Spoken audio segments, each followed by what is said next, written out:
Hi, Magical One, and welcome back to another episode on Mystical Mothers, Magical Children, a space for mothers like us and parents like us who are raising intuitive, sensitive children while doing the deep healing work of returning back to ourselves.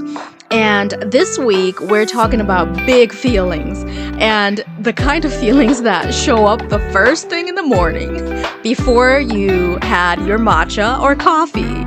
And it's the kind that lives in the little bodies of our children and beautiful magical ones.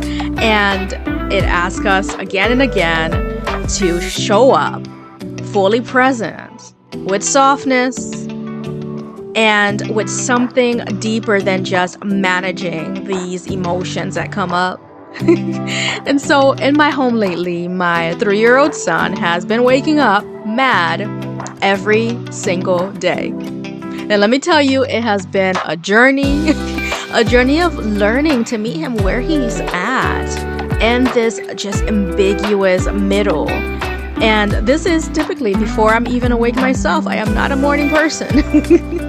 And so today I'm opening up about what that has been like, how we're using a feelings chart to help him name his emotions, the power and importance of co-regulation and how that is the pillar of emotional learning, and also my reflections on what I've been noticing about sibling dynamics, on being seen and the need to feel safe and expression. And then also the honest, reflective questions that I've been asking myself about how to hold space without losing myself. So if you've ever felt overwhelmed by your child's emotions or your own and wondered how to navigate these sacred storms with love, presence, and intuition, then this episode is for you. I'm ready to talk about the mornings that feel heavy, the rituals that helps us as a family, and most importantly, the power of showing up not perfectly, but with our whole selves. So take a deep breath with me and let's dive in. I'm Dr. Diana, a mystical mama, intuitive healer, and a guide for mothers raising magical, highly sensitive, intuitive, and gifted children. After moving through postpartum depression and a deep soul journey to reclaim my own intuitive gifts, while navigating the beautiful chaos of motherhood, I found profound healing through ancestral wisdom, spiritual practices, and honoring the sacred in everyday life. Through this podcast and my work, I support other mothers and parents in remembering their power, nurturing their intuition, and creating spiritual legacies with their children. This is a space for healing, remembering, and growing together in both the mystical and the practical world. Welcome. I wanted to share this episode because it has been a recurring theme in our lives, and that is no surprise, right? Because I feel like a lot of us as parents and mamas, we experience this almost on a daily, and it is how to support our children's big emotions, but especially in those early morning moments. And I'll share why I literally had to hone in on this, right? Because the transition from waking up from dreamland and coming back into the space and, starting our mornings has been hard. Raise your hand and or nod if this is not new. It is not new information. Mornings are hard. And I want to acknowledge you as a mama and acknowledge you as a parent and recognizing the realness of how mornings are emotionally exhausting, right? These are the morning times when we're supposed to be our most energetic selves because we hopefully have had a nice, restful night. That's another story for another time. But mornings can be exhausting as a parent, especially as a parent with school age children and parents who have newborn babies. It's exhausting. So, I wanted to take this moment to share my personal story on how I've been navigating mornings. I have a 3-year old. Currently, I have two children, but a 3-year old, and he literally wakes up mad every single morning. Like 90 to 95% of the mornings every day is madness. And so for me, I'm like, oh my goodness, this is something that I need to hone in a little bit more in just to see what's going on and how I can support him. And this madness also deals with his dynamic with his sister too in the mornings. 3-year old, newly three too. He's learning how to share with his older sibling. He also wants to be heard and be seen. And these were some of the themes that came up as I um, just thought about it, right? And processed and actually was more present to the spaces where these feelings would show up. And so to go back a little bit, I even blame myself, and again, guilt, blaming ourselves as mamas and feeling guilty about certain things that we did or didn't do. And one of the reasons why I blame myself as to why he started waking up mad every morning was because in the fall was really hard for me, because in the morning, most of the mornings, not all of them, but most of the mornings, I was the only one waking up and helping the kids get ready for the day because my husband had a prior commitment in the mornings. And so a lot of the mornings, and I'm not a morning person. And so a lot of the mornings were me figuring it out with the kids and also preparing for myself, for the day. And that was hard. It was so hard. And I started, giving like, in Creole, we say chapeau bas, like hats off to parents who do this every single day for elementary age kids. If, especially for kiddos who go to school in the morning or have to be dropped off at daycare. And for me, that was something new where we had to really pick up the pace in the morning. And also because I had to head into work. And so I would wake up anxious and stressed literally almost every single morning. And he was, around 2 then, and so I felt like I passed that on to him, the stress, the anxiety, the rushing and all of that, right? Of waking up in the morning and having to do all of it. And so I felt like I passed that on to him. And so it's almost like he kind of expected, to wake up and feel this tension. And so that was something I had to reassess within just my own inner work, inner world, and, give myself a lot of grace in the process too, knowing that there are so many variants to it, right? And then also figuring out and processing and reflecting, how can I show up now? Forget about what happened in the fall, forget about what happened in the past. How can I show up now so that I can not only be present for myself, but also be present for my son in the way that he needed or that he needs to be nurtured for those times and those spaces where he needs the extra support and nurture. And so I decided to kind of really turn our mornings around in that way. So one of the ways that I've been doing that is for myself going to bed earlier. Um, and that also supports my own physical health as a mama. I'm a night owl, and that was hard.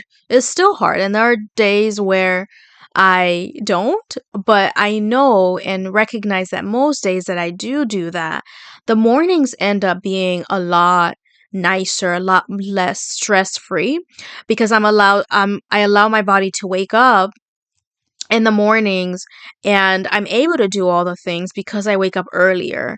And my children, we co-sleep and they go to bed with me and they wake up with me.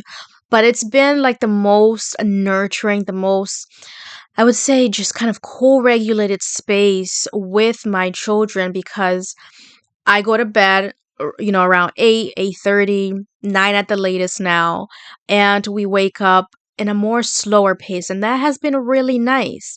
And there are days too where I wake up maybe like 10 or 15 minutes earlier than them, and them being able to come out and have an extra morning snuggle has been really pivotal, and how our mornings pace out, how our mornings, like the pace and rhythm of our mornings now, are so much slower, which allows me to nurture. Like I mean, he'll still wake up a little frustrated, or after a snuggle time, he would have, start being mad, right? But it's a slower progression to the point where I'm able to just pause it, right? So that he feels seen and heard. And so the madness doesn't go to a level 10, right? It goes to maybe to a level 3 or 4. And then with the co-regulation that I do with him, it typically fizzles out as a result. And so that has been something for me where, I show up in that way the past couple of weeks with him day after day. And that has really nurtured his feelings and the way that he feels seen and heard. And then the other thing that I've started incorporating with him that he loves doing now is the feelings chart. So I have this little chart. It's by Generation Mindful, and it's so amazing. And I actually had bought this chart for my daughter when she was younger. And as an occupational therapist, I try to do these things, and as a pediatric occupational therapist too, I try to, integrate these things within my household as well, right, to support my children in their developmental, emotional development, social development.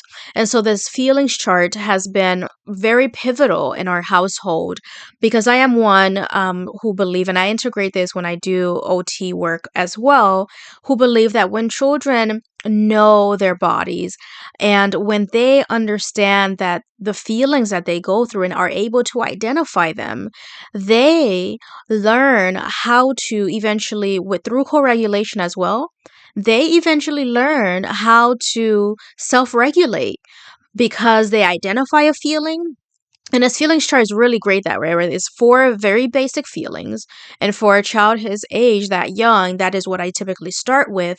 And then on the side next to it, it has a list of different things that he can do to help him get back to a calm state or to a happy state. And so some of the ones are drink a glass of water, count to 10, hug a stuffed animal, draw, color, and then there's one that is make up my own. And that actually is his favorite choice to make because the choice that he typically makes for making up his own is to go outside with mama. And so without fail, whenever he goes to his chart, which is almost every morning, he says, okay, I am feeling mad or angry. Okay, from the list of what I can do to help me feel calm, I'm choosing make up my own. And I'll say, okay, what are you choosing for making up your own? And he always responds, go outside with mama. And literally 99% of the time, I do it. And it brings just this deep way of co-regulating with my son outside, just being fully present with him. And it takes 2 to 3 minutes of my time. And when we're ready, I ask him, are you feeling calm? Sometimes he'll tell me, no, not yet. And then when he does, and he won't say, I'll feel calm, mama, but he'll start talking or he'll start laughing or we'll start playing. And that's my cue to know, okay, you are regulated now through co-regulation with me, and we can go about and start our morning. And so, for me though, this was an unraveling of just deeper reflection where I had to really sit back and ask myself, what is underneath this constant anger in the morning? Because it was literally beginning to take a toll on me in terms of just exhaustion. Like I remember one morning I just almost lost him. Like, okay, you're not allowed to be mad today, this morning. I'm like, you're not allowed to be mad right now. But I called it back, and I recognize, I'm like, because one of the things I always share with my children is that you are allowed to feel all of your feelings. They're valid. There's a reason why you're feeling them. Anger is just as valid as happiness. Happiness is just as valid as sadness. So you're allowed to feel. And for me, as a parent and figuring out how to nurture and support my child in the mornings, I had to process what is underneath this anger. What is he really needing from me in the mornings, right? Because that was the roughest part, that was the toughest part of the day for us. And how can I hold space without losing myself in the process? And so that is where I like to really highlight the power of co regulation. And I've shared examples of what that looks like, but I will say, putting on my therapeutic lens, that co regulation, when our children are really feeling their big feelings, is when it matters the most. And co regulation has to involve two people at the least. And one of these people, these individuals, have to be in a calm and regulated state in order to meet the other person, right? In that case, my child or your child, when they are dysregulated. And so, again, me explaining going outside why my child was really mad, but me being my calm self and being able to snuggle or just be fully present with him in this regulated state is what allows him to come back to a 0 or a 1, right? To allow him to come back to a calm state. And this truly matters because I don't believe that children, in the therapeutic world, and you'll probably hear it often that children need to learn to self-regulate. Yes, they do, but they need the co-regulation first from a parent, from a caring and safe adult, before they learn this self-regulation skill, which is a higher skill. If they've never received an attuned, co-regulated adult, a safe adult who is calm when they're feeling their madness and their heightened state, they're not like, if as an adult we get angry back at them or we yell and we mirror what they're experiencing, that is not going to help them learn how to self-regulate in the long term, right? So this is the power of co-regulation, for children, for older kids, and for adults. And so, so that's the biggest difference between co-regulation and self-regulation. Co-regulation comes first. It is the foundation of children eventually learning how to self-regulate over time, right? So let's say my son now knows, especially as he gets older, that when he gets angry, he can go color, for example, and that helps him calm down or come back to to a um to a more calm or happier state. And my daughter does this now. She's older, and one of her favorite things to do for self-regulation is drawing. And that is something that she knows helps calms her nervous system when she feels heightened, right? And even older children, they need those reminders sometimes, right? And like us as adults, when we're feeling angry or these heightened emotions, sometimes we need a loving friend or a loving partner to let us know, hey, honey, you might maybe, going for a walk will help. I got the kids now, or go do something that fills your bucket, because right now it looks like it's empty. Right. And so, one of the other things I'd like to say is that presence doesn't mean being perfect. We're not going to be perfect at it. And there are times when we lose our shit, and that is totally fine, right? Giving ourselves grace as parents in the process, because our children, they test us, they test boundaries, and we're not going to be like this angelic parental figure. A lot of, I don't want to say a lot of the times, but some of the time. And so it takes work. It takes a lot of energy to be fully present, especially when our child is having these high energy states.